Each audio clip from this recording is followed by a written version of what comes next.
Programme में एक बार फिर खुशामदीद। नौशीन साहबा, इनफैक्ट ये भी जानना चाहेंगे कि जो पंजोता साहब ने भी नुक्ता उठाया कि वेल बिफोर टाइम इंडिया की जानिब से बता दिया गया था कि पानी आ गया, और मैं कल फील्ड में था, लोगों का ये गिला था कि शायद उनको आगाह नहीं किया गया। और ये भी एक इम्प्रेशन आ रहा है जिसमें काफ़ी हद तक हमें लगता है कि वज़न है कि यकदम इतना पानी आना और अगले दिन उसके अंदर एक हमें फिर बहुत बड़ी वाज़ेह कमी भी नज़र आई।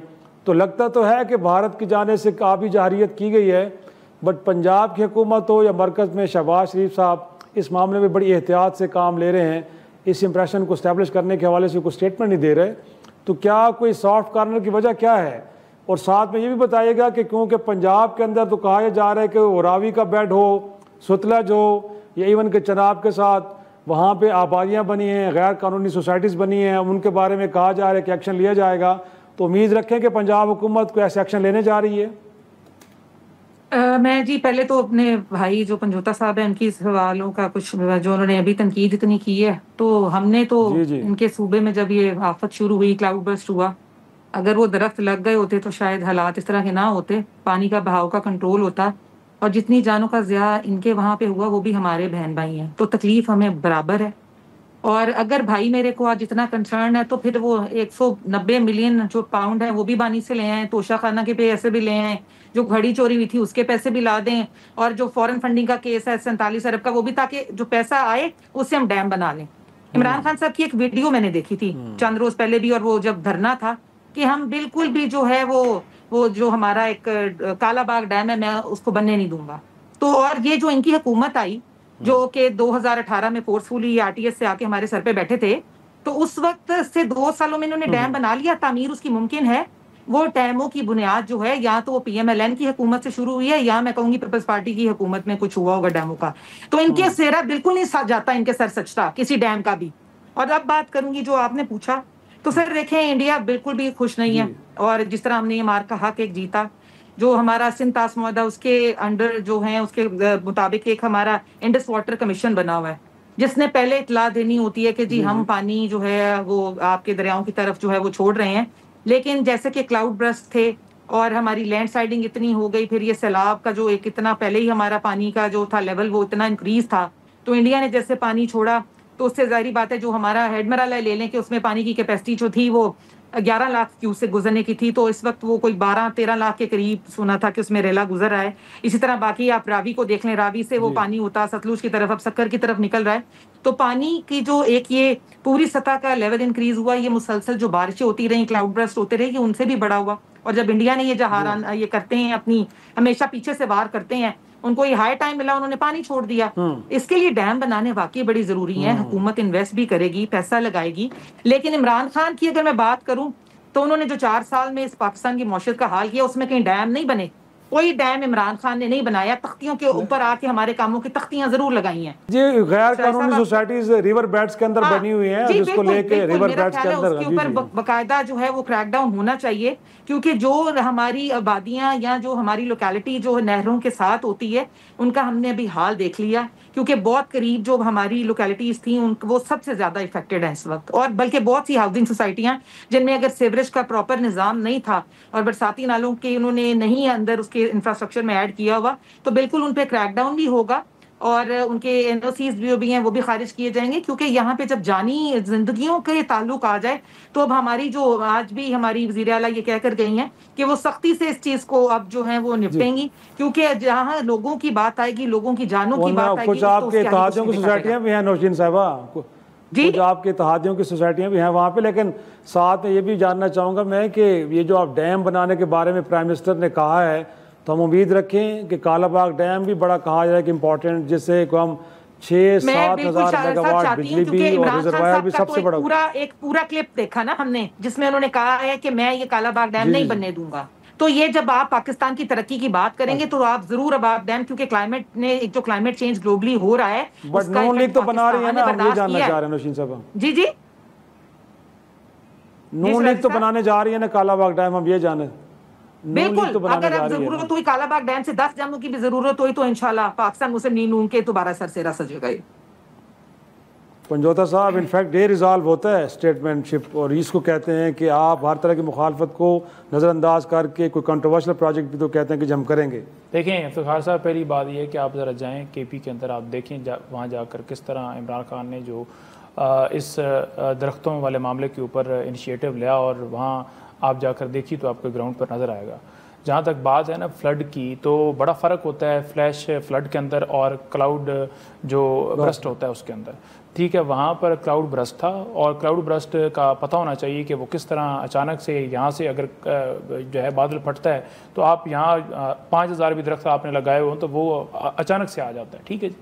दूसरी बात ये रहेगी कि इन्होंने बात की कि तोशाखाना से घड़ियाँ और मामलात सारे, देखिए तोशाखाना से घड़ियाँ और गाड़ियाँ जो ली नहीं जा सकती थी, घड़ियाँ तो कानून के मुताबिक ली जा सकती हैं, नवाज शरीफ साहब ने मिली, लेकिन गुलदान 8000 का बगैर पैसे दे के जो घर लेकर चले गए, गिलास तक वहाँ से उठाकर घर लेकर चले गए, 43.5 लाख का कारपेट उठा के घर लेकर चले गए, और गाड़ियाँ जो रूल्स हैं उनके मुताबिक ली नहीं जा सकती, चाहे जरदारी साहब हों चाहे नवाज शरीफ साहब हों। उन्होंने जब ली और उनको अचानक क्लीन चिट भी मिल गई, वो आपके सामने, मुझे दिखा दें कहीं कहीं पे गाड़ी ली की जा सकती है, यानी 40 लाख की गाड़ी आप 6 लाख के अंदर ले लें, या 1 करोड़ की हो आप 12 लाख के अंदर ले लें, दिखाएं मुझे। इमरान खान ने रूल्स अमेंड किए कहते हैं ना, तब उनको नहीं, देखें कैसे नहीं, रूल्स नहीं अमेंड हो सकते ना जिस वक्त उन्होंने नहीं हो सकते, नहीं हुए ना, अभी भी नहीं हुए कि आप गाड़ी नहीं ले सकते। ठीक है जी।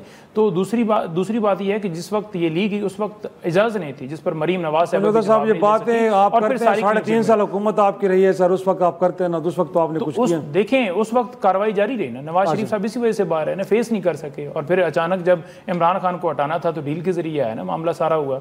आज भी आप देख लें, आज सारे एक दूसरे के साथ इत्तेहादी हुए, इनके सारे बयानात उठा कर देख लें, एक दूसरे के खिलाफ क्या क्या बातें करते थे, नवाज शरीफ जरदारी साहब के बारे में, जरदारी साहब नवाज शरीफ के बारे में। लेकिन जो देखा उन्होंने क्या इंटरेस्ट हमारा मैच होता है, तो फिर एक छतरी के नीचे साहब देखा ना, क्लैमिटी वहां पे आई, प्राइम मिनिस्टर गए, लोगों में इमदादी रकूम तकसीम की गई, एक पॉजिटिविटी को लेके आए ना। देखिए सर, ये पॉजिटिविटी आप भी लेके आए साहब। तीसरी चीज आप ये देखें कि ग्राउंड के ऊपर जो मोहतरमा शर्मिला साहबा ने बात की है कि वहाँ ये सारी सूरत हाल है, तो आप जरा जाइए, आप ग्राउंड के ऊपर जाइए, आप जाके देखिए कि लोग किस तरह वहाँ चला रहे हैं, किस तरह लोग जो हैं वो घरों से बेघर बैठे हुए हैं, किस तरह लोग बद्दुआएं दे रहे हैं, किस तरह वो बात कर रहे हैं कि अलीम खान की सोसाइटी को बचाने के लिए हमारी तरफ बंद खोल दिया गया और हमारे जो मकान हैं वो सारे के सारे उस पानी के अंदर बह गए हैं, किस तरह हर ज़िले के अंदर वहाँ जाकर नुकसान हुआ है, और वो लोग इमरान खान को याद कर रहे हैं या आपको कोस रहे हैं कि आपने आज तक किया कि अगर हम बात कर रहे हैं कि लोगों की जान जा रही है, माल जा रही है, उनकी फसलें जा रही हैं, उनका माली जानी नुकसान हो रहा है, और आपसे पूछ रहे हैं कि आपने किया क्या, तो क्या हमारा हक नहीं है? हमारे ऊपर आप बिल्डोजर चला दें और हम कहें कि बड़ा अच्छा है जी आप बिल्डोजर चलाते हैं, ये तो बात नहीं हुई।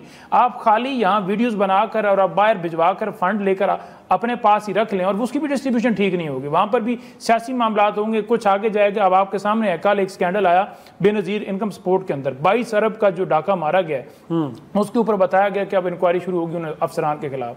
तो वैसे तो आपके पास पब्लिक अकाउंट्स कमेटी देखिए, हम इस्तीफा क्यों दे रहे हैं? हम इस जो निजाम है इसके अंदर बैठे रहे, हम देखते रहे, पूरी कोशिश की। आप कमेटी किसी के अंदर क्यों होते हैं कि वहां आप कोई इनपुट दे सकें, वहां आप कोई चेक एंड बैलेंस कर सकें। जब उस चेक एंड बैलेंस का असर ही नहीं होगा तो फिर उस कमेटी के अंदर बैठने का क्या फायदा? दूसरी बात यह है कि हमने सजाओं को मुस्तरद किया, और मुस्तरद करने की वजह से हम कहते हैं कि 9 मई को गलत सजाएं, एहतजाजी तौर पर हम उस कमेटियों से भी निकले हैं, और हम ज़िमनी इलेक्शन की तरफ भी नहीं जा रहे।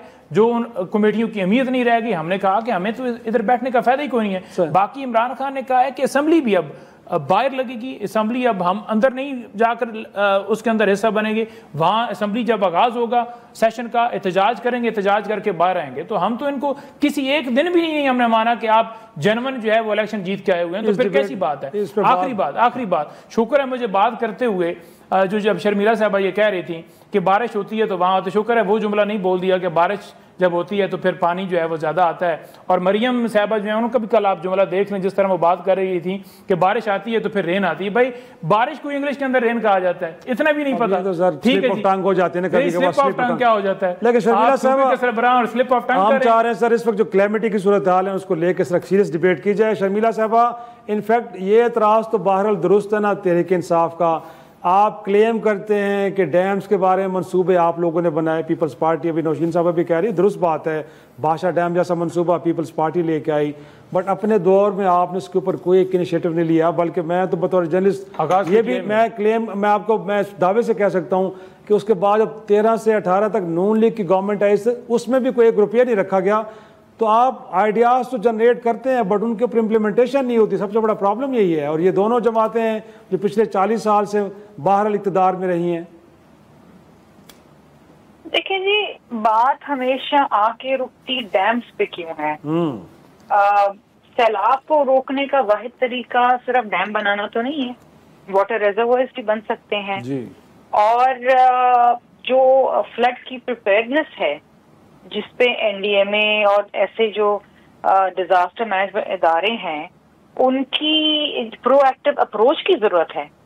हम नहीं समझते हैं कि जी सैलाब का पानी रोके बस डैम बना देंगे मुल्क में, तो जी सैलाब आएगा तो किसी को कोई नुकसान नहीं होगा, बस डैम में पानी चला जाएगा और फिर वो पानी जो है अपनी मर्जी से जहाँ चाहे वो उसको इस्तेमाल करें। इस तरह होता नहीं है। हमारे मुल्क के अंदर बड़े मसाइल हैं। अगर सैलाब, खैबर पख्तूनख्वा के अंदर क्या हुआ, शदीद बारिशों की वजह से, सैलाब की वजह से लैंडस्लाइड भी हुई ना। बात यह है कि जो एम्बैंकमेंट्स पे लोग बैठे हुए हैं, जो इलीगल कंस्ट्रक्शन हो रही है, जो हर बार बने हुए हैं, जो खेतें लगी हुई उन एरियाज में और उस पानी के रास्ते में जहां पर कुछ नहीं होना चाहिए, वहां पर अगर इलीगल सेटलमेंट्स हो गई हैं तो उसको इजाजत देने में किसका कसूर है। देखिए, पानी तो अपना रास्ता बनाएगा ना, पानी के रास्ते में जो कोई आएगा वो उसको बहा के ले जाएगा। तो सबसे इम्पोर्टेंट चीज तो है कि आप ये इलीगल सेटलमेंट्स खत्म करें। जो लोग वहां बैठे हैं उनको महफूज मकामात पे बना के दें घर के। तो गरीब लोग हैं ना, उनको जहाँ जमीन मिलेगी वो बेचारे तो बैठ जाएंगे, फिर फसलें लगाना शुरू करेंगे। तो ये चीजें देखने की हैं। फिर अर्ली वार्निंग सिस्टम्स को अपना बेहतर करें, क्योंकि अक्सर तो हमें पता ही नहीं होता, और पता होता है तो उससे भी ज्यादा, अंदाजे से ज्यादा जो है वो आपका पानी आ जाता है। फिर आप जो हॉटस्पॉट्स हैं जहाँ पर बार बार सैलाब आ रहा है, उन हॉटस्पॉट्स के ऊपर तवज्जो दें। देखिए, तरीकेकार बहुत है। आपके पास एक नेशनल फ्लड कमीशन है, उसकी क्या कारकर्दगी है, उसको देखें, इसमें कोई शक नहीं है। देखें ना, मैं अब इस डिटेल में जाएंगे। अगर एक सीरियस डिस्कशन करना है इस इशू के ऊपर तो फिर इन चीजों के ऊपर बात करें ना। ये कहना कि तू चोर, मैं चोर, फला चोर, ये चोर, ये दिस इज इररेलेवेंट ना। यहाँ लोग मर रहे हैं, आपके मुल्क के लोग मर रहे हैं, उनसे पूछें जिनका कोई प्यारा मर गया है, क्योंकि हुकूमत ने अपना वो काम नहीं किया जो उसको करना चाहिए और जो कि हो सकता है। देखिए, पैसे आपके पास बहुत हैं, मैं आपको ये बता दूं। सही, आपके पास, सूबों के पास भी पैसे हैं, वफाक के पास भी पैसे हैं, लेकिन उन जगहों पे लगाएं जहां पर आवाम की खिदमत हो सके। तो इसका मतलब प्रायोरिटीज का इशू है, विल का इशू है नहीं, and channelling the resources at the right place. आप ये, अगर आपने सियासत में एक दूसरे की मटी पलीत करने में अगर वक्त गुजार देना है तो फिर आप ये काम तो करेंगे नहीं ना जो आपके करने के हैं। और फिर लोग तो आपको मैं क्या वो अल्फाज नहीं इस्तेमाल करना चाहती, क्योंकि देखे ना, ये तो रियासत की जिम्मेदारी है कि लोगों की जान और माल का तहफ़्फ़ुज़ करें। क्लाइमेट चेंज की हम बातें करते थे कि जी क्लाइमेट चेंज होगा, शदीद बारिशें होंगी। अरे भाई, वो ट्रेजेडी आपके सर पे आन पड़ी है।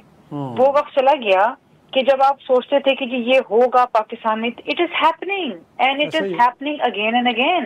कभी हीट वेव आ रहे हैं, लैंडस्लाइड्स हो रही हैं, शदीद बारिश हो रही है, कहीं कहत साली हो रही है। तो you need to deal with this. यकीनन इसमें कोई शक नहीं है। नाज़रीन, गुफ्तगू जारी है, लेते एक छोटा सा ब्रेक से वापस आते हैं, गुफ्तगू के सिलसिले को आगे बढ़ाएंगे।